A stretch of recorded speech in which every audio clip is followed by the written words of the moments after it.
Assalamualaikum dan salam sejahtera. Terima kasih kerana setia menonton kami di saluran berita RTM dan juga di saluran TV1. Alhamdulillah, bicara naratif pada malam ini mengkorelasikan apa yang telah pun disampaikan oleh Yang Amat Berhormat Tan Sri Muhyiddin Yassin pada petang tadi berkenaan perutusan khas bagi pakej khas prihatin perlindungan ekonomi dan rakyat Malaysia yang antara lain merupakan visi dan juga misi serta inisiatif kerajaan dalam memberikan bantuan kepada rakyat Malaysia dalam memerangi pandemik COVID-19.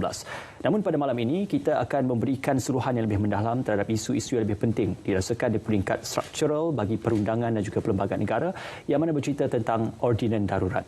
Ordinan darurat telah pun diperuntukkan dalam Perlembagaan Persekutuan dalam Perkara 150 Fasal 2 yang menyatakan bahawasanya Kebawah Maha Mulia Seri Paduka Baginda Yang Pertuan Agong sekiranya berpuas hati jika ada kejadian mengancam keselamatan ekonomi ataupun ketenteraman masyarakat, maka akan diisytiharkan proklamasi darurat dan bersangkut paut dengan ordinan darurat yang diceritakan dalam Fasal 2C yang menyatakan ordinan darurat ini mempunyai kuasa jurisdiksi yang sama dengan Akta Darurat yang diluluskan di peringkat Parlimen.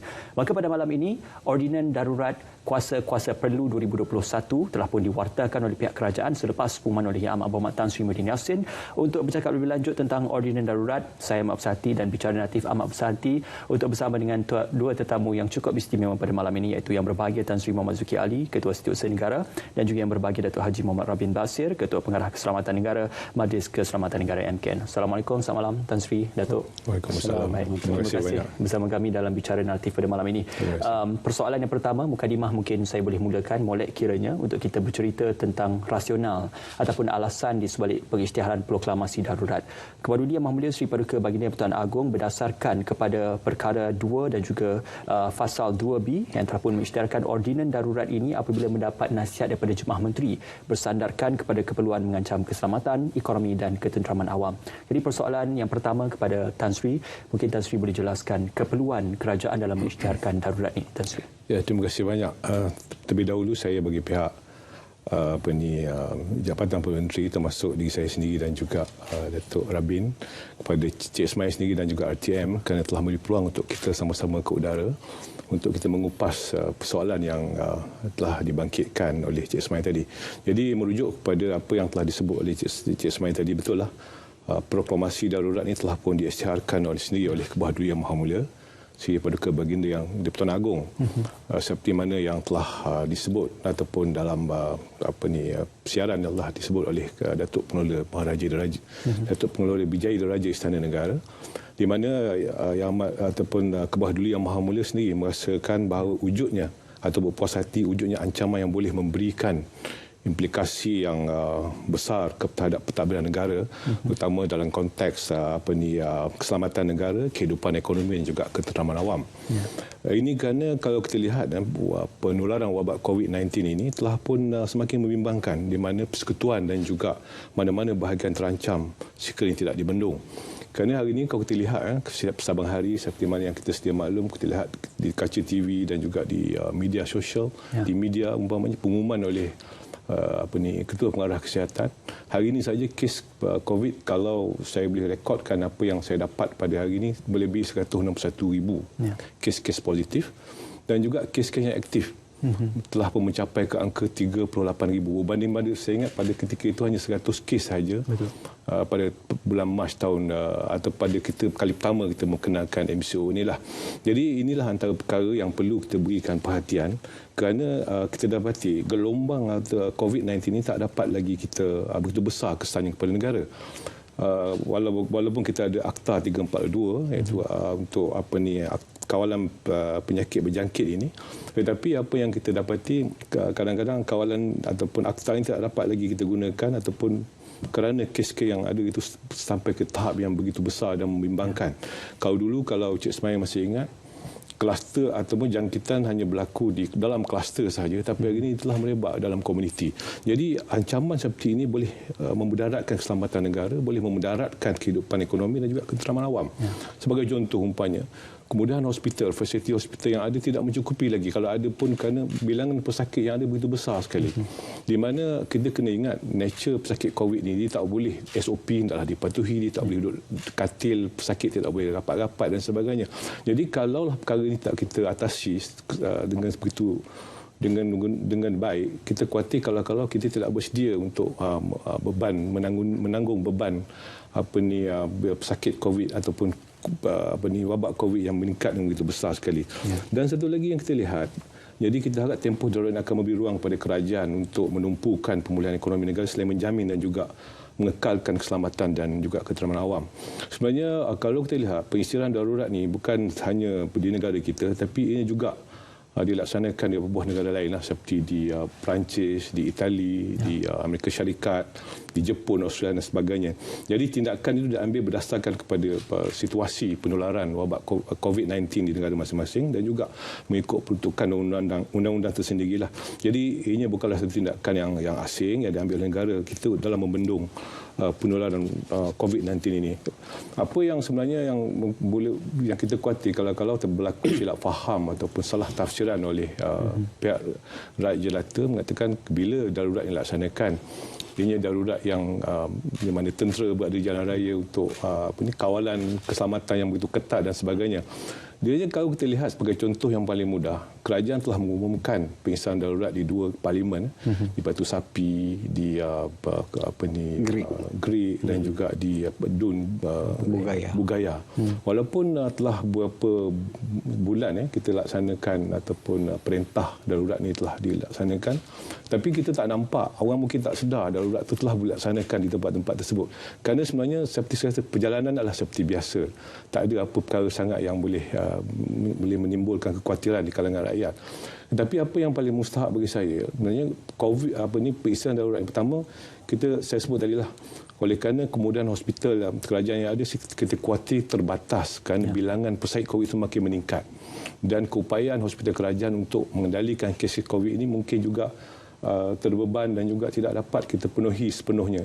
Jadi di sinilah kita menggunakan ordinance dia ada. Ini contoh saya sebutkan, di mana mungkin hospital swasta kita boleh gunakan kemudahan-kemudahan hospital swasta yang ada untuk menampung kekurangan yang ada di hospital kerajaan.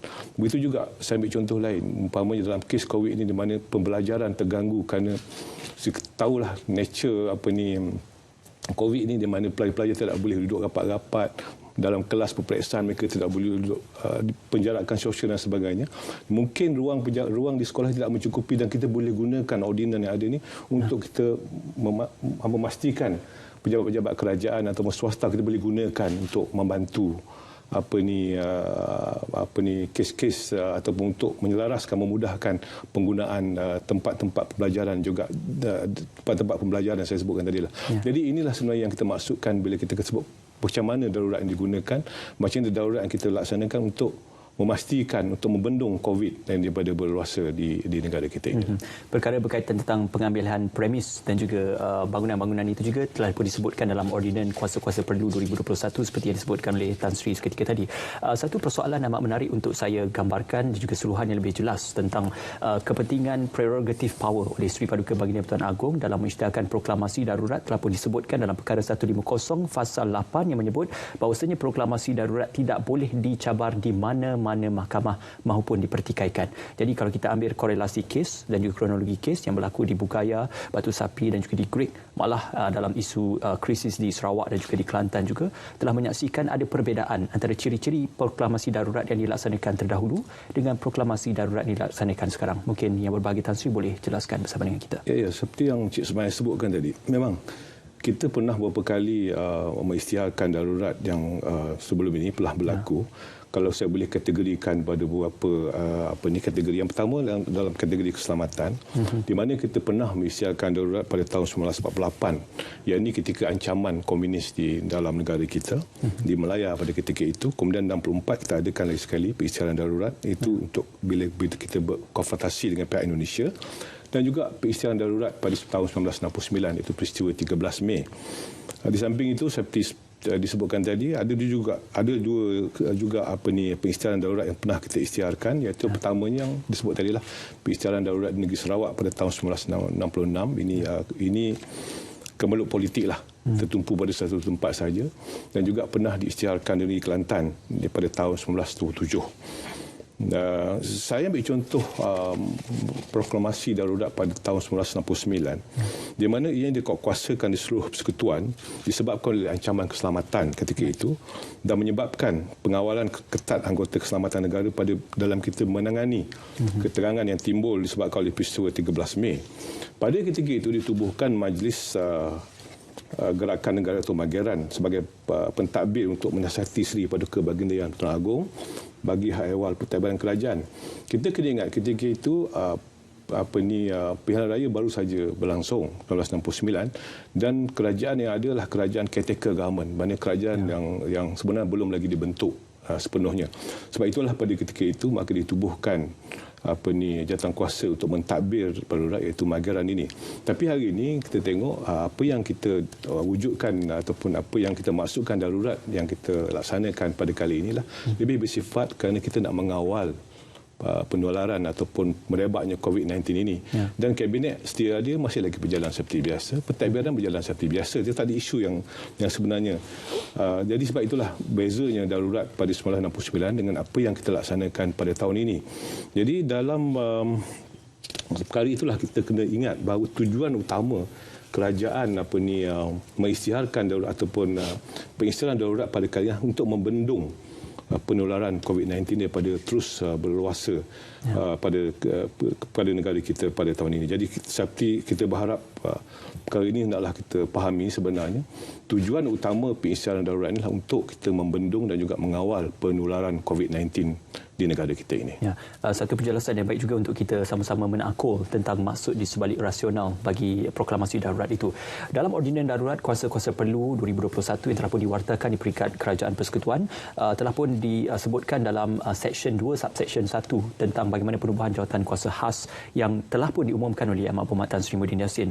Mungkin perkara ini boleh diperjelaskan oleh Yang Berbahagia Datuk tentang peranan jawatan kuasa khas bebas ini dalam menentukan tempoh dan juga pelaksanaan bagi struktural undang-undang darurat itu sendiri. Datuk.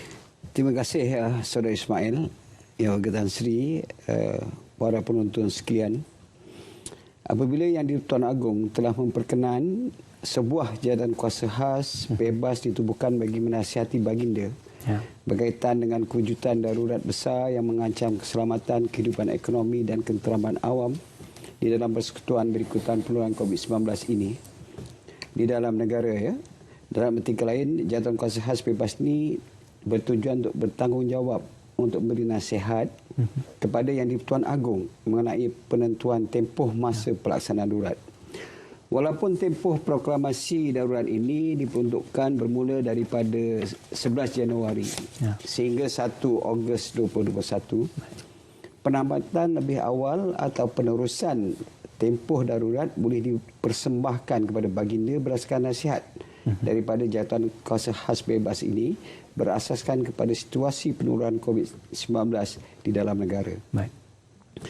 Keahlian jawatan kuasa bebas yang akan dilantik oleh Yang di-Tuan Agong ini daripada mereka-mereka daripada parti kerajaan, daripada pihak pembangkang serta profesional yang berkaitan dalam memberikan input dan pandangan kepada Seri Paduka Baginda. Langkah ini adalah bagi memastikan Yang di-Tuan Agong memperoleh pandangan-pandangan yang menyeluruh daripada semua pihak dan bebas daripada pengaruh politik dan kepentingan golongan tentu sahaja. Kita tekankan daripada awal bahawa tujuan darurat ini tidak lain tak bukan untuk COVID-19. Jadi dalam Seksyen 2 Ordinan Darurat Kuasa-Kuasa Perlu dijelaskan bahawa jawatan kuasa yang dilantik ini akan menasihati dari masa ke semasa ataupun bila diperlukan. Tempoh kita tak lama, mungkin dalam 7 bulan. Sekiranya ada keperluan untuk kita contohlah dan kita berdoa supaya COVID ni cepat tamat. Mungkin bulan 4 atau bulan 5 kita boleh duduk bersidang untuk menasihati yang di-Tuan Agong. Itu yang dimaksudkan dengan jawatan kuasa bebas itu. Saudara Ismail. Ya, mukadimah yang baik juga. Yang Berbahagia Datuk, Yang Berbahagia Tan Sri, mungkin kita ambil ruang ini untuk berjeda seketika. Semuanya kembali nanti dalam Bicara Naratif.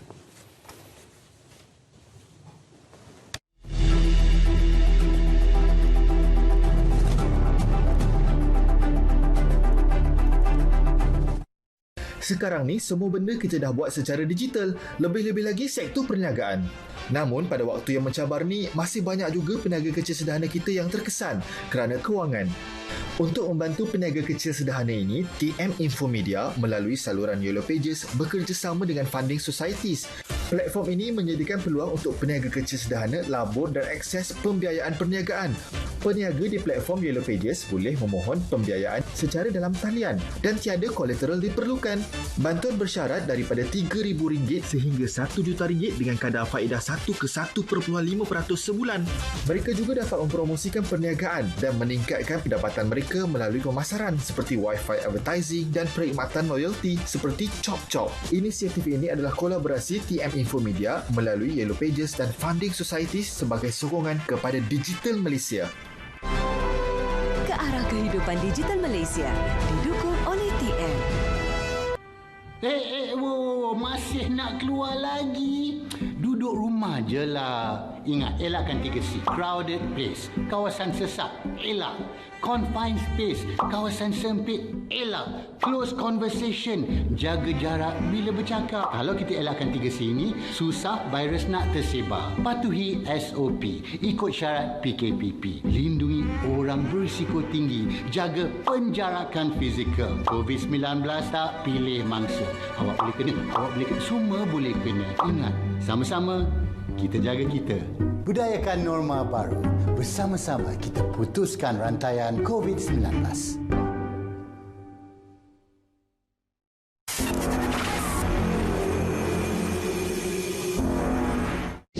Coronavirus dia ada dia punya spike ni. Spike ni merupakan corona dia.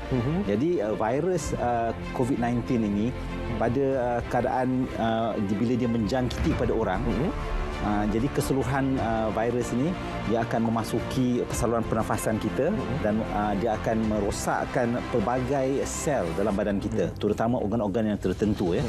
Jadi kalau kita nak mengajar badan kita untuk mengenal virus ini, itu kita perlu menyediakan satu persediaan biologi yang kita panggil vaksin.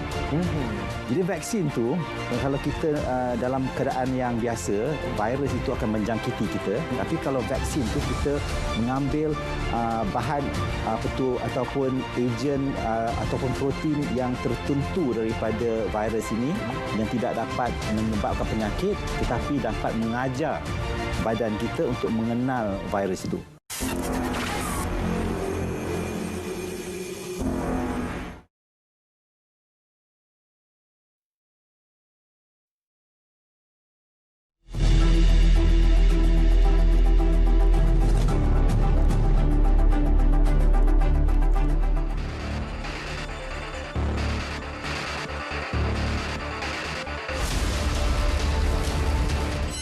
Ada orang menyatakan bahawa kerajaan menasihatkan Yang di-Pertuan Agong, maka Yang di-Pertuan Agong tidak ada pilihan sebaliknya menerima nasihat itu.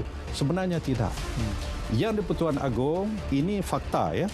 Yang di-Pertuan Agong sebelum membuat keputusan mengisytiharkan darurat telah mendengar pandangan-pandangan pakar daripada peguam negara dalam bidang perundangan, Panglima Angkatan Tentera dari segi keselamatan, Ketua Polis Negara juga dari segi ketenteraman awam, Ketua Pengarah Kementerian Kesihatan Malaysia.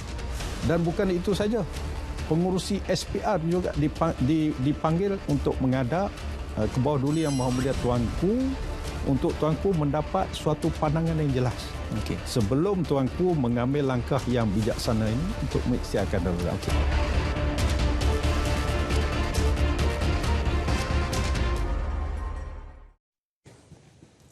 Masih lagi bersama kami dalam Bicara Naratif di saluran berita RTM dan juga di TV1. Saya bersama dengan yang berbagi Tan Sri Muhammad Zuki Ali, Ketua Setiausaha Negara, dan juga yang berbagi Datuk Haji Muhammad Rabin Basir, Ketua Pengarah Keselamatan Negara Majlis Keselamatan Negara MKN. Persoalan mungkin boleh diajukan kepada yang berbagi Datuk berkenaan tentang Akta 342 iaitu Akta Pencegahan dan juga Kawalan Penyakit Berjangkit yang mana diselarikan dengan ordinan darurat dalam memerangi pandemik COVID-19. Suka untuk saya menyentuh tentang Seksyen 3 Subseksyen 1 yang menyebut tentang kuasa untuk mengambil milikan sementara tanah, bangunan atau harta alih yang mana ini dirasakan efektif dan sesuai dalam kita mendepani pandemik COVID-19. Mungkin yang berbagi Datuk boleh ceritakan tentang perkongsian Seksyen 3 hingga 5 ordinan darurat kuasa-kuasa perlu, Datuk. Terima kasih Saudara Ismail. Ya, seperti yang telah dijelaskan oleh Yang Berbahagia Tan Sri KSN tadi, pengesaran darurat perlu dilakukan dengan hasrat untuk melandaikan kelok jangkitan COVID-19 dapat dilaksanakan secara lebih cepat dan berkesan. Satu peruntukan yang dinyatakan dalam ordinan darurat ini adalah memberi kuasa kepada yang Kebuah Duli Yang di-Tuan Agong untuk beri kuasa kepada orang yang dibenarkan untuk mengambil milikkan sementara tanah, bangunan atau harta alih daripada mana-mana pihak dan menggunakannya untuk tujuan yang bersesuaian dengan memerangi COVID-19 ini. Ini jelas di bawah Seksyen 3 hingga 5 Ordinan Darurat Kuasa-Kuasa Perlu tahun 2021. Apa yang penting Saudara Ismail ini terpaksa dilaksanakan oleh kerana kerajaan tidak boleh berlengah dalam membuat perkiraan dengan pihak swasta untuk menggunakan premis perubatan swasta serta sumber-sumber mereka, utiliti dan juga aset. Selain itu, penguatkuasaan peraturan berkenaan kawalan penularan pandemik boleh disegerakan tanpa urusan birokrasi dan peraturan yang menyukarkan. Walaupun tidak dapat dinafikan bahawa Akta 342 ini telah pun memperuntukkan kuasa tertentu untuk mendapatkan kerjasama dari pihak swasta, namun kuasa yang diperuntukkan di bawah akta tersebut tidak mencukupi. Selain daripada itu, semua pihak perlu mematuhi arahan apabila diminta oleh Yang di-Pertuan Agong atau mana-mana pihak yang diberi kuasa oleh baginda untuk menggunakan sumber seperti sumber manusia, bangunan, aset yang saya sebutkan tadi itu dapat digunakan sebagai satu kemudahan, utility dan juga aset, terutamanya sekarang ini sumber manusia yang dapat diberikan dari masa ke semasa kepada pihak Kementerian Kesihatan. Perkara ini tidak wujud dalam Akta 342 dan siapa yang boleh melaksanakan itu? That's why saya ingin menyatakan di sini kita perlukanlah perkara 150 ini untuk memastikan bahawa kerjasama daripada individu, daripada syarikat, daripada siapa juga yang mempunyai kepentingan berkaitan dengan perkara yang sebutkan tadi dapat diberikan pada pihak kerajaan. Kita isu pengambil alihan ni bukan kita nak ambil alih secara terus-menerus atau secara permanen. Yang ini kita hanya perpindahan sementara yang mana perpindahan ini juga melibatkan dari segi taksiran ataupun pampasan. Supaya apa jua yang digunakan oleh pihak kerajaan, kita bukanlah membuat undang-undang yang akan menganiaya rakyat keseluruhannya. Yang jelas, apabila kita memohon kepada individu, syarikat ataupun juga entiti yang dalam negara ini, mereka diberikan pampasan disebabkan menggunakan kemudahan-kemudahan yang mereka ada. Dia ada catch kat diri sebetulnya ni. Sekiranya individu syarikat tidak berpuas hati ataupun tidak ingin memenuhi keperluan daripada pihak kerajaan ini, mereka boleh didenda maksimum RM5 juta atau dipenjarakan 10 tahun atau kedua-duanya sekali kerana enggan untuk bekerjasama atau memberikan bantuan kepada pihak kerajaan. Pastinya saya melihat dalam kedudukan sekarang ni di mana seluruh Malaysia ni sangat sensitif dengan penambahan jumlah orang yang kena COVID ni. Tadi Tan Sri pun sebut dah mencecah 160,000 lebih.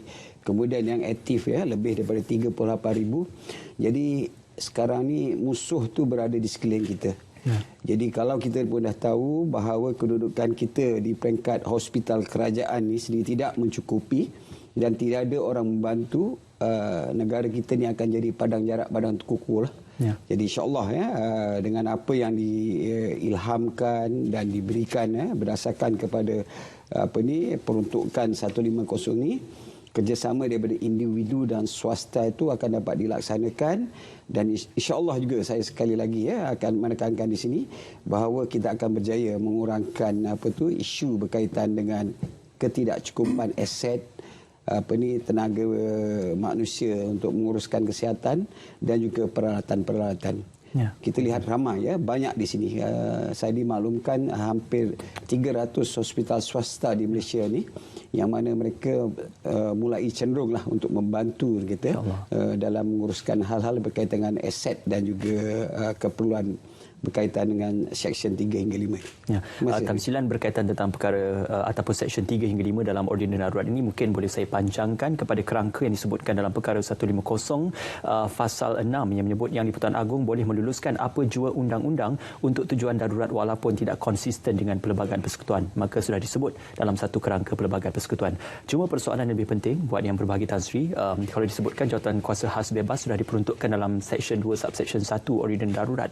Namun ada juga penubuhan jawatan kuasa teknikal pengurusan darurat yang akan diketuai oleh Yang Berbahagi Tan Sri dan juga Yang Berhormat Menteri di Jabatan Perdana Menteri. Jadi mungkin persoalan tentang apakah antara kerangka peranan fungsi yang dimainkan di bawah jawatan kuasa teknikal pengurusan darurat, Tan Sri. Ya, sebenarnya kalau kita lihat lagi ni, sidang khas MKN ni telah diwujudkan dua. Satu untuk menguruskan isu-isu yang berkaitan dengan pandemik COVID-19 dan satu lagi ialah untuk pengurusan darurat. Dan sidang khas ini dipengusikan sendiri oleh yang amat berhormat Perdana Menteri dan ahli-ahlinya merupakan daripada beberapa menteri dan juga pegawai kebajikan kerajaan. Jadi di bawah sidang khas MK ini dipersetujui diwujudkan satu jawatan kuasa teknikal yang bertujuan untuk membantu untuk memberikan meneliti, menganalisa serta memberikan input-input berkaitan perundangan dan juga penguasaan proklamasi darurat pandemik COVID-19 inilah. Jadi jawatan kuasa ini akan meneliti, membuat akan memberikan cadangan ataupun cadangan khusus berkaitan perundangan dan juga penguasaan undang-undang. Sebenarnya jawatan kuasa ini akan, seperti yang disebut oleh Cik Ismail tadi, akan dipengusikan saya bersama oleh Yang Berhormat Menteri mengenai hal undang-undang dan juga saya sendiri selaku Ketua Setiausaha Negara, di mana ahli-ahli daripada jawatan kuasa ini terdiri daripada Ketua Pengarah Perkhidmatan Awam, Peguam Negara, Parlimen Angkatan Tentera, Ketua Polis Negara, Ketua Pengarah Keselamatan dan juga kluster-kluster yang diwujudkan. Antara TOR yang ataupun skop bidang tugas jawatan kuasa teknikal ini ialah untuk bertanggungjawab untuk memantau isu-isu berkaitan dengan pelaksanaan juga pengurusan darurat, itu yang pertamanya.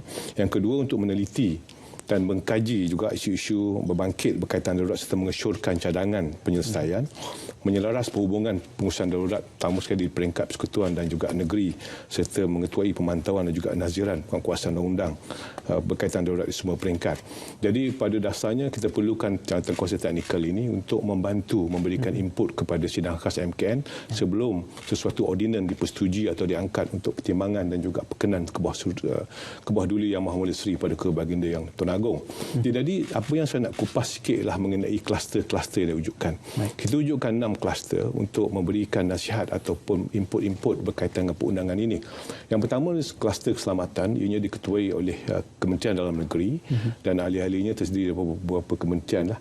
Antara fungsi utama kluster keselamatan adalah untuk menilai dan juga mengesyorkan strategi keselamatan negara dalam tempoh darurat untuk mengekal, melindungi dan mempertahankan nilai trust negara, termasuk menilai apa jua akta-akta yang perlu dikuatkuasakan sementara dalam tempoh darurat ini. Sebagai contoh macam disebutkan dari kesihatan boleh mengambil alih aset, sama juga di bawah kluster keselamatan. Umpamanya hari ini kita tengok ya, kesesakan di penjara menyebabkan salah satu faktor yang menyebabkan kes-kes meningkatnya kes-kes COVID ini. Kerana kita faham nature di penjara ini, bilangan pesalahnya mereka berada dalam satu tempat yang terkurung dalam kapasiti yang ramai. Tapi dengan tujuan untuk mengekang atau mengurangkan kejangkitan berjangkitnya COVID-19 ini, mungkin satu akta boleh kita bentuk. Umpamanya kita boleh memastikan ataupun membuat atau meminjam mana-mana bangunan untuk jadikan depo sementara untuk bertujuan untuk mengalih pesalah-pesalah ini ke dalam depo sementara ini. Ini untuk mengurangkan bilangan bilangan pesalah ini untuk memastikan mereka mengamalkan SOP yang kita putuskan. Begitu juga kita tengok dalam kes-kes di mana pesalah-pesalah penjara ini mungkin tempoh mereka berada dalam penjara dah hampir berakhir. Mungkin 2 bulan lagi, sebulan lagi, dan kita boleh meminta akta atau memperkenankan, kalau diperkenankan oleh Kebah Duli Yang Maha Mulia Seri pada Baginda Yang di-Pertuan Agong ini, untuk kita memendekkan tempoh mereka. Dan tinggal sebulan 2 kita mungkin boleh dibebaskan lebih awal. Ini contoh yang saya berikan. Perkara ini pun kita akan bincang secara teliti di mana setiap kluster ini akan mengangkat cadangan-cadangan ini kepada sidang khas MKN untuk dibawa, dan sekiranya sidang khas bersetuju untuk kita angkat berkenaan ke bawah Duli Yang Maha Mulia Seri Paduka Baginda Yang di-Pertuan Agong. Itu kluster pertama. Kluster kedua yang kita akan ujulah kluster ekonomi. Ini akan diketuai oleh MITI, di mana kluster ini akan membincangkan banyak perkara juga. Umpamanya kluster menilai dan juga mengesyorkan polisi dan juga strategi ekonomi negara dalam tempoh darurat ini. Sebagai contoh, kita tengok dalam kluster ini umpamanya berlaku sabotaj, kenaikan harga barang tanpa dikawal dan sebagainya. Kita boleh gunakan ordinan. Kerana selama ini akta kawalan harga ini kita laksanakan hanyalah dalam musim perayaan. Jadi dalam keadaan darurat ni kita boleh mengenakan atau memperkenalkan ordinan untuk tujuan untuk mengawal. Kerana kalau kita tak kawal kenaikan harga dan sebagainya tempoh darurat, dahlah kita dalam keadaan tersepit dengan pandemik dan juga isu ekonomi, dan setengah kita khawatir kalau ada yang ambil kesempatan untuk menaikkan harga barangan secepat yang mungkinlah. Dan itu adalah kluster kedua. Ada beberapa lagi kluster yang akan digerakkan secara sinergi. Mungkin yang berbagi Tan Sri juga boleh kongsikan tentang kluster-kluster. Kluster ketiga ialah kluster pendidikan. Saya sebut tadi, ini akan diterajui oleh Kementerian Pendidikan dan juga Kementerian Pendidikan Tinggi. Jadi kluster ini akan menilai dan juga mengesyorkan apakah polisi serta strategi dalam pendidikan untuk dalam tempoh darurat yang sesuai untuk kita libatkan. Umpamanya saya sebut tadilah contoh-contoh saya berikan dalam musim COVID ini ditambah dengan banjir yang melanda ini, mungkin bangunan sekolah tidak dapat digunakan oleh kerana yalah, kalau kita COVID ini SOP yang perlu kita amalkan, pelajar-pelajar tidak boleh duduk rapat dan sebagainya, maka kita perlukan ruang tambahan untuk membina bangunan baru, membina ruang pendidikan yang baru, tentulah memakan masa. Jadi kita boleh gunakan ordinan untuk kita memastikan bangunan-bangunan premis kerajaan dan swasta yang tidak digunakan kita boleh gunakan untuk tujuan pembelajaran dan sebagainya. Ini contoh di kluster pendidikan. Kluster seterusnya yang kita akan perkenalkan ialah kluster komunikasi. Ini lebih kepada untuk menjelaskan sebarang maklumat yang sahih mengenai darurat kepada rakyat dan juga menganalisis apakah pandangan rakyat terhadap pelaksanaan darurat ini. Mungkin juga ada cadangan, kita ada bincang, tak tahulah kita boleh laksanakan dalam keadaan sekarang, akta sultan umpamanya, akta penyebaran maklumat palsu yang boleh kita bendung dengan menggunakan akta atau ordinan yang sesuai. Tetapi perkara ini adalah cadangan saja, dan sekiranya dirasa sesuai, kita akan bawa kepada sidang khas MKN. Dan sebelum kita angkat untuk perkenan ke bawah Duli Yang Maha Mulia Seri Paduka Baginda Yang di-Pertuan Agong. Sementara kluster yang seterusnya ialah kluster perhubungan antara persekutuan dan negeri. Ini kluster yang mustahak kerana kita khawatir kalau tidak ada penyelarasan antara persekutuan dan negeri, kalau negeri ini tidak faham atau tidak selaras dengan apa yang telah kita putuskan di peringkat persekutuan, perlu adanya penyelarasan di peringkat kluster ini, dan ini akan diketuai sendiri oleh Ketua Pengarah Perkhidmatan Awam, di mana semua usaha-usaha kerajaan negeri akan bersama dalam bawah kluster ini, dan perbincangan akan diadakan di antara usaha kerajaan negeri dan juga Ketua Pengarah Perkhidmatan Awam untuk mereka mencadangkan apakah bentuk ordinan yang sesuai untuk dilaksanakan semasa perintah darurat ini untuk dilaksanakan di negeri, dan sekiranya ada perkara tersebut atau ordinan dicadangkan sesuai, dia akan bawa kepada sidang khas MKN untuk kita bentangkan, dan bila sekali dipertimbangkan, kita akan angkat untuk berkenan ke bawah Duli Yang Maha Mulia Seri Paduka Baginda Yang di-Pertuan Agong. Secara kesimpulan saya boleh sebut sebenarnya dalam keadaan darurat ini yang paling pasti pentadbiran awam tidak terjejas. Ianya berjalan seperti biasa. Sama juga di peringkat negeri, sama juga di peringkat persekutuan. Kerana kalau kita lihat hari ini, walaupun dah beberapa hari kita isyaratkan darurat, tidak ada pun yang kita dapat maklum balas atau maklumat daripada berbagai peringkat terdapatnya pejabat yang tidak dibuka, terganggu dan sebagainya. Jadi saya ingin jelaskan, kita hendaklah memberikan gambaran yang betul bahawa sebenarnya darurat ini tidaklah bertujuan atas sebab-sebab lain, tetapi sebenarnya untuk tujuan untuk mengawal pandemik COVID-19 ini. InsyaAllah 6 sinergi kluster ini akan digerakkan secara bersama supaya dapat memastikan kita mendepani bahana pandemik COVID-19. Yang berbagi Tan Sri, yang berbagi Datuk, kita akan berjeda seketika, semuanya kembali nanti.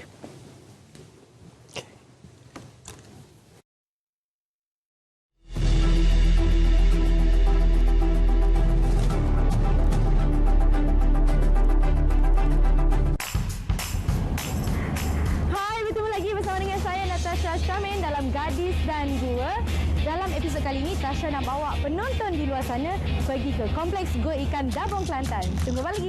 Jom.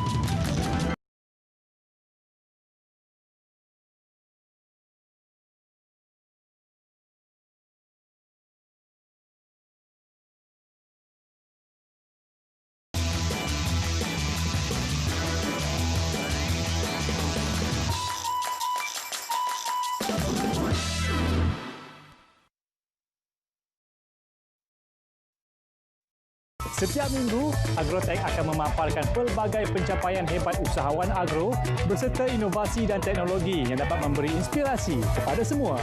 Minggu ini, Agrotech dan Olive House akan membawakan inovasi makanan menggunakan produk keluaran Olive House di samping memaparkan kejayaan dua orang usahawan hebat di selatan tanah air dan bumi Kinalang.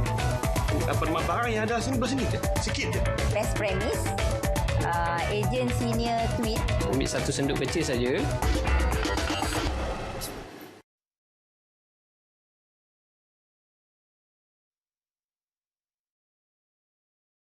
Kita nak ke lokasi Tawau Hills Park ataupun Taman Bukit Tawau.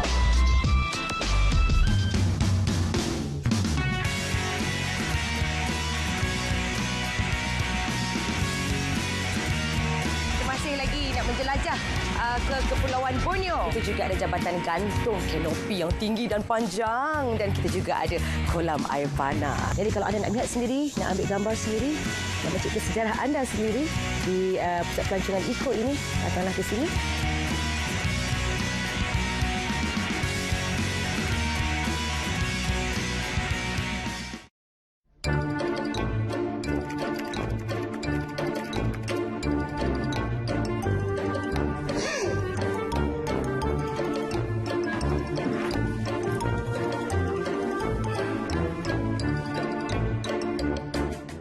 Cepat-cepat nak pergi mana tu bang? Aku kat sinilah.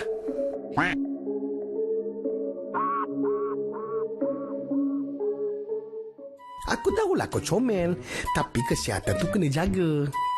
Kau tahu sekarang ni kan, kes dah banyak. Habis tu kenapa kau tinggalkan aku kat sini? Pandai pun.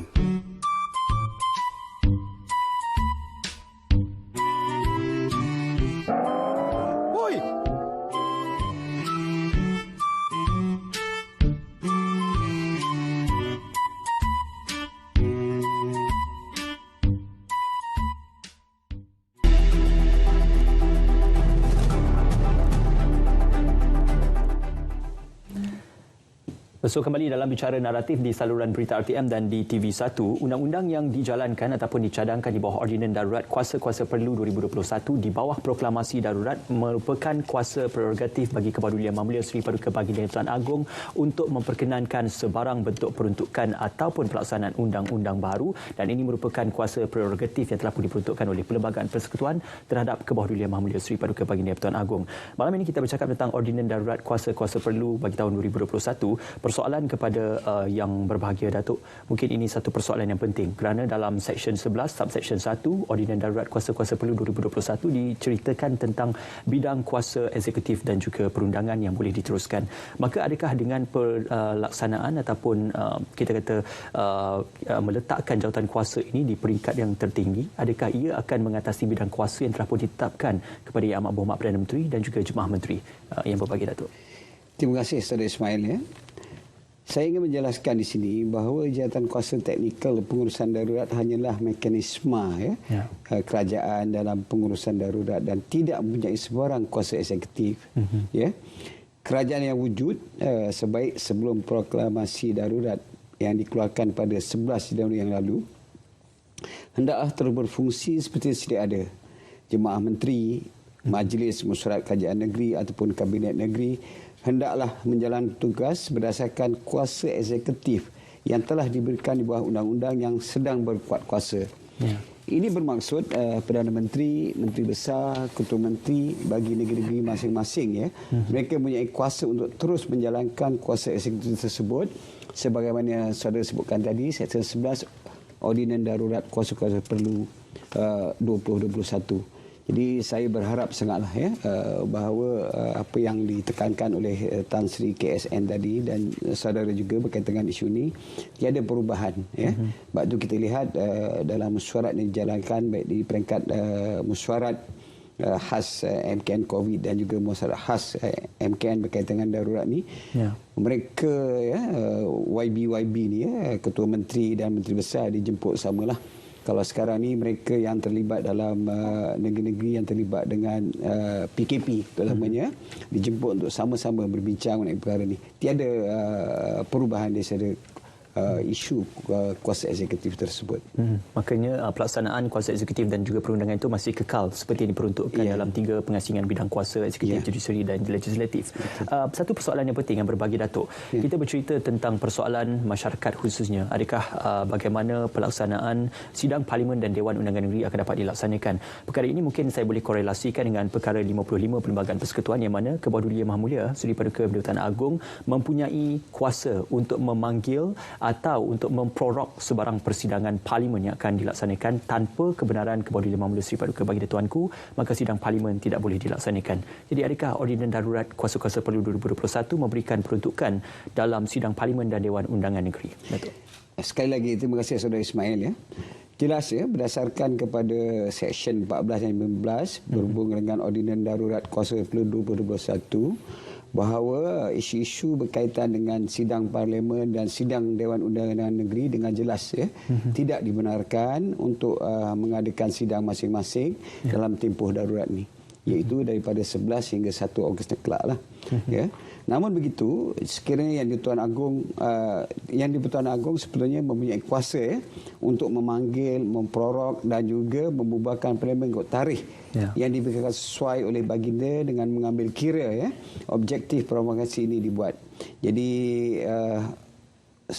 untuk makluman Saudara Ismail dan juga saudara-saudara penonton sekalian yang di luar sana tu, ordinan ni tak rahsia boleh disemak, boleh dikaji dan dia boleh buat ulasan bahawa apa yang kita maklumkan ni berkaitan dengan tidak dibenarkan, tidak lain tidak bukan niat kita, iaitu untuk memastikan bahawa di Parlimen di DUN pula bukanlah jadi kluster baru untuk COVID-19 ni. Cukuplah apa yang berlaku kesan daripada pilihan raya di Sabah dan keadaan yang mendesak gini akibat daripada kita membuka sedikit untuk tujuan memberi sedikit kebebasan kepada kita untuk melawat Langkawi, melawat Cameron Highland. Jumlah itu terlalu tinggi. Jadi kita mengambil kira bahawa keputusan Kebawah Duli Yang Pertuan Agong itu sangat jelas. Bagi dia sangat prihatin kalaulah di pihak kerajaan, kepimpinan negara ramai yang tewas ataupun terkena COVID ni, berat untuk kita menjaga negara kita. Itu jelaslah apa yang dimaksudkan oleh saudara itu memang tidak dibenarkan untuk diadakan persidangan baik di peringkat Dewan Rakyat, Dewan Negara dan Dewan Negeri dengan maksud yang dijelaskan tadi itu di bawah Seksyen 14 dan 15 Ordinan Darurat tidak dibenarkan. Itu juga suka untuk saya korelasikan apabila persidangan Dewan Undangan Negeri tidak boleh diteruskan apabila perkara 150 Fasal 4 menyebut kuasa persekutuan mengatasi kerajaan negeri yang mana jadual 9 boleh diketepikan untuk memberi kuasa kepada kerajaan persekutuan dalam meminda perlembagaan negeri. Maka jelas diperuntukkan dalam perlembagaan persekutuan, kerajaan negeri perlu untuk mematuhi apa yang telah pun diperuntukkan. Persoalan juga kepada yang berbahagia Tan Sri, ini amat penting kerana apabila institusi legislatif telah pun dijedakan seketika, persidangan Parlimen dan juga persidangan Dewan Undangan Negeri tidak dapat dilaksanakan dalam tempoh ini, ada juga yang menimbulkan persoalan tentang perkhidmatan awam. Apakah sama ada akan diteruskan ataupun dalam tempoh darurat ini bagaimana perkhidmatan awam akan beroperasi dan terus memberikan khidmat kepada negara dan rakyat. Datuk. InsyaAllah saya rasa isu ini tidak berbangkit. Sebenarnya kerana pentadbiran perkhidmatan awam ni dalam tempoh darurat tidak akan terjejas dan memang saya sebut tadi berfungsi seperti sedia ada. Malahan dalam keadaan darurat ni kita perlu bekerja lebih cepat, lebih pantas. Bila kita sebut darurat ni bahasa in English emergency mean urgency. Maknanya dalam tempoh darurat kita tak boleh bekerja seperti biasa. Kita tak boleh lagi memberikan perkhidmatan seperti mana sebelum ini. Sebab itu saya ingin tekankan kepada semua penjawat awam yang paling mustahak kita hendaklah memastikan kita faham konsep neutraliti dan kita faham profesionalisme kita dalam kita melaksanakan tugasan kita. Kita hendaklah menghormati prinsip pembahagian kuasa. Ini penting agar kedaulatan negara dapat dipertahankan dalam menjunjung perlembagaan persekutuan. Jadi dalam memenuhi keperluan rakyat semasa tempoh darurat ini, saya akan terus memberikan penekanan kepada semua penjawat awam untuk kita terus memberikan khidmat yang terbaik kepada masyarakat. Kerana kita sedar kita telah mengalami hampir setahun pandemik COVID-19 ini. Lesson learn lah apa yang boleh kita belajar, apa yang telah kita lalui sepanjang tempoh setahun, dan insya-Allah pengalaman yang kita ada ini akan kita jadikan panduan juga pedoman sebaik mungkin untuk memastikan agar banyak perkara yang kita rancang selama ini, kita banyak membuat perancangan dan sebagainya, tetapi kerana COVID-19 banyak yang tergendala, jadi kita hendaklah mengamalkan ataupun kita belajar daripada apa yang telah kita lalui ini. Kita memperkenalkan perkara-perkara baru, umpamanya konsep bekerja dari rumah, mesyuarat pun secara virtual, tak boleh lagi, tak sesuai lagi ataupun tidak boleh kita bergantung kepada physical meeting, kita perlu berjumpa secara fizikal dalam mengendalikan mesyuarat. Tapi hari ini dengan penggunaan teknologi yang baru ini, insya-Allah teknologi ini kita boleh memastikan apa yang sepatutnya kita laksanakan aktiviti harian kita dalam kita memastikan pelaksanaan tugas tidak terganggu dan tidak tergendala lah. Kerana kita sedar, saya sering kali menekankan kepada semua ketua-ketua perkhidmatan KSU dan juga ketua perkhidmatan yang paling mustahak kita ada KPI kita sendiri dalam memastikan agar pelaksanaan ataupun tanggungjawab yang kita diberikan untuk kita sampaikan kepada rakyat dan juga masyarakat tidak terganggu dan kita laksanakan sebaik mungkin. Kerana hari ini kita sedar sebagai perkhidmatan awam ini kita adalah penggerak utama ekonomi. Kerana kalaulah alasan kita katakan banyak perkara tak dapat kita laksanakan, banyak perkara terganggu kerana alasan COVID dan juga alasan darurat, tak boleh kita terima lagi. Kita dah belajar, kita hidup dalam keadaan ini dah lama kita lalui, dah hampir setahun, dan kita dah patutnya belajar dengan pengalaman yang kita lalui ini untuk kita pastikan agar perkhidmatan yang kita janjikan, seperti mana ikrar perkhidmatan awam tu tidak terganggu dalam memberikan perkhidmatan yang terbaik kepada rakyat dan negara. Dan saya juga menyerulah kepada semua anggota perkhidmatan awam, baik kita ni pasukan atau petugas frontliner serta petugas seperti petugas kesihatan, anggota beruniform maupun petugas di belakang tabir, yang bekerja keras memastikan perkhidmatan kerajaan ini tidak terjejas untuk bersama-sama kita menggembling tenaga demi mengharungi detik yang getir ini demi rakyat dan juga negara yang kita cintai. Jadi saya yakin dan percaya kita mampu dan kita harus mengharunginya, dan kita harus melaksanakan tanggungjawab yang kita diamanahkan sebaik mungkin. Kalau yang paling mustahak, kita mesti menang dalam peperangan kita membendung COVID-19 ini. InsyaAllah Tan Sri, sudah pastinya perkhidmatan awam merupakan denyut nadi perkhidmatan negara juga. Kita akan berjeda seketika, semuanya sekembali nanti sebelum kita berakhir dalam Bicara Naratif.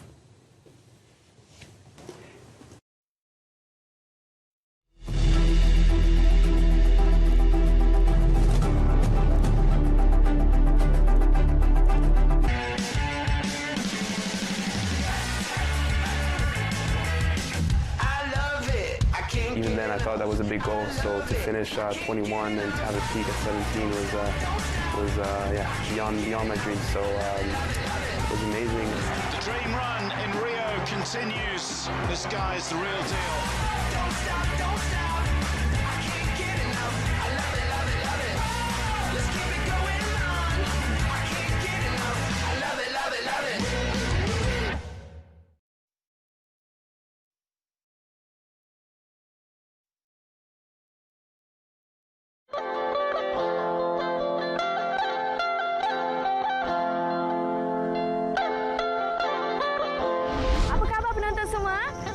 Mas berada di Pekan Miri dan Mas dapat lihat kegiatan seharian penduduk di sini. Ini zaman dulu adalah untuk menahan ataupun keselamatan daripada terkena parang musuh.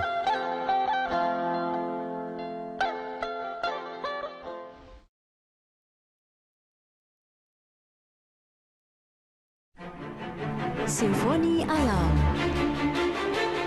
Khazanah Alam, Flora dan Fauna, Hidupan Liar. Kajian saintifik. Biodiversity. Semuanya dalam Simfoni Alam setiap Selasa 10 malam. Hanya di TV1.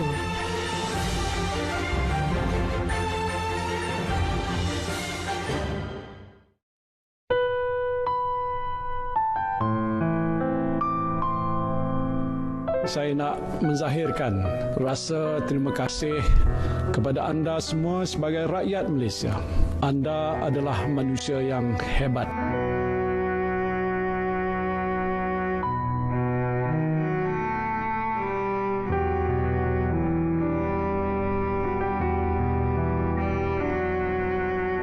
Kita ibarat sebuah keluarga yang besar. Kita saling bantu-membantu ketika zaman susah. Inilah nilai sebenar persaudaraan rakyat Malaysia tanpa mengira bangsa.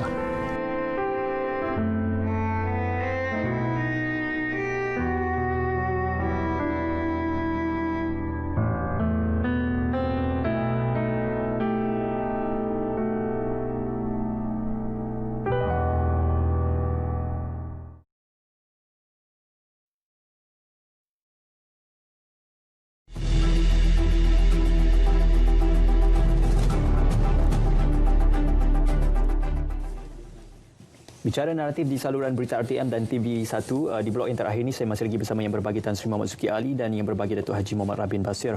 Persoalan kepada Datuk tentang bagaimana Seksyen 16 Ordinan Darurat Kuasa-Kuasa Perlu dan Seksyen 17 menyebut tentang kuasa untuk membuat peraturan-peraturan dan juga kuasa di bawah ordinan adalah tambahan kepada kuasa di bawah undang-undang bertulis lain.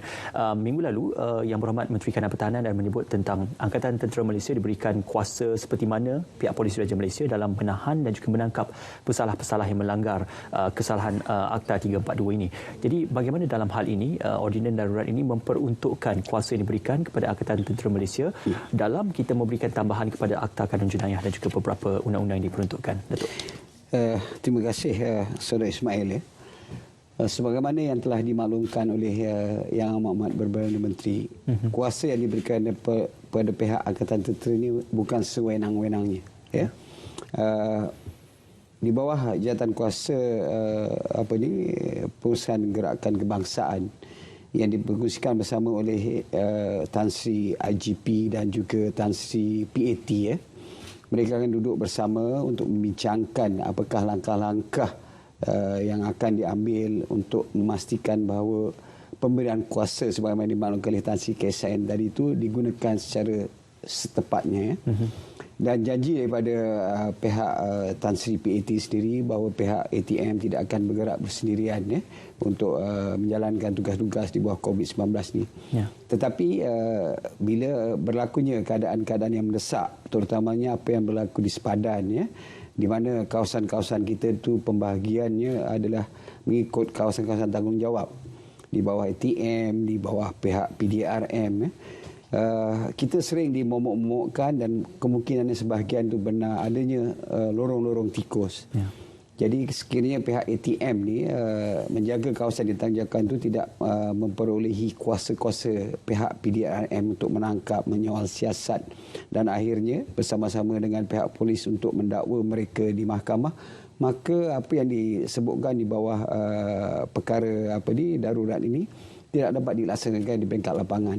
Ya. Ini sangat mengecewakan. Jadi kalau kita meneliti dan melihat balik apa yang sering diwar-warkan oleh Tan Sri DG Kesihatan, tutup pintu sepadan. Jadi kalau kebolosan ni masih menjadi isu dan pihak yang dipertanggungjawabkan itu tidak mempunyai kuasa, saya lihat bahawa usaha kita selama ini sia-sia lah. Alhamdulillah kita tiap-tiap hari Menhan memaklumkan berapa jumlah tangkapan barangan tanpa tuan dan sebagainya. Inilah undang-undang tu Jadi proses dia tu bagaimana saya ingin ulangi balik bahawa ini peringkat perundingan di peringkat IGP dan juga Panglima Angkatan Tentera bagaimana melaksanakan tugas tersebut di lapangan. Yang pasti dan janji daripada pucuk pimpinan negara dan pihak ATM PDRM sendiri, pihak PDRM dalam pelaksanaan perundangan itu tidak berjalan bersendirian. Yang akan mengemblingkan tenaga bersama pihak PDRM dan lain-lain agensi security apparatus yang dibenarkan untuk mereka bergerak daripada masa ke semasa mengikut prosedur-prosedur dia yang ditetapkan oleh kedua-dua pucuk pimpinan ini. InsyaAllah kesemua agensi itu termasuk Kementerian Kesihatan Malaysia digembling secara bersama dalam memastikan kita mendepani bahana pandemik COVID-19. Persoalan juga dalam mengakhiri bicara nanti pada malam ini kepada yang berbagi Tan Sri, dalam kita mendepani pandemik COVID-19 ini diibaratkan sebagai menarik rambut di dalam tepung. Rambut tidak putus, tepung tidak berselerak. Jadi ini satu perkara yang perlu diperhalusi dan dilaksanakan secara efektif oleh pihak kerajaan. Perkara 150 Pelbagai Persekutuan, proklamasi darurat, ordinan darurat, malah jawatan kuasa khas bebas dan jawatan kuasa teknikal mungkin merupakan satu perkara baru yang diumumkan kepada masyarakat. Bagaimana yang berbagi Tan Sri dalam hal ini mengharapkan agar masyarakat terus menakul dengan teliti dan juga memberikan dukungan serta sokongan yang padu terhadap inisiatif dan juga usaha pihak kerajaan, Tan Sri. Yalah, sebagai rumusan saya boleh sebutkan tadi, dalam situasi semasa jentera pentadbiran negara tidak akan terkesan dengan peristiwaan darurat kerana segala operasi dalam sama ada di sektor awam atau swasta tidak terjejas yang merangkumi aktiviti ekonomi, industri serta rantaian kerana ia berjalan seperti biasa tetapi hendaklah mematuhi SOP yang telah ditetapkan dalam perintah kawalan pergerakan yang masih buka kuasa. Malahan kalau untuk makluman semua sidang khas MKN, sidang khas COVID kami memesyuarat setiap hari sebenarnya. Termasuk yang kuasa teknikal. Kadang-kadang pagi kita meeting teknikal, petang kita meeting sidang khas. Ini membuktikan bahawa kerajaan betul-betul memberi perhatian khusus untuk memastikan agar pandemik dapat kita kawal demi kesejahteraan rakyat. Kita faham dalam keadaan sekarang ini antara life and livelihood, antara kehidupan dan kehidupan kita, mana satu prioriti kita. Kita kena balance up. Sebab itulah saya menyeru pada semua pihak agar memahami dan menyokong. Antara cabaran utama yang kita hadapi, pertama kita nak memberikan penerangan, menjelaskan apa yang sebenarnya kita maksudkan bila nak laksanakan darurat ini. Dan kedua untuk orang mematuhi. Itu pun kita khawatir juga. Sebab itulah berbagai akta boleh kita perkenalkan dalam peristiaran darurat ini. Maksudnya akta untuk kawalan COVID ini. Umpamanya, sebagai contoh lagi, minta maaf. Tok Rabin terpulang pada Tok Rabin untuk fikirkan. InsyaAllah. Contohnya kompaun untuk kesalahan melanggar SOP ini sekarang baru RM1,000. Untuk kita meningkat atau kadang-kadang bagi setengah pihak RM1,000 itu kecil umpamanya. Bagi orang meniaga kan, bukan meniaga lah maksudnya bagi orang yang mempunyai pendapatan besar RM1,000 itu kecil.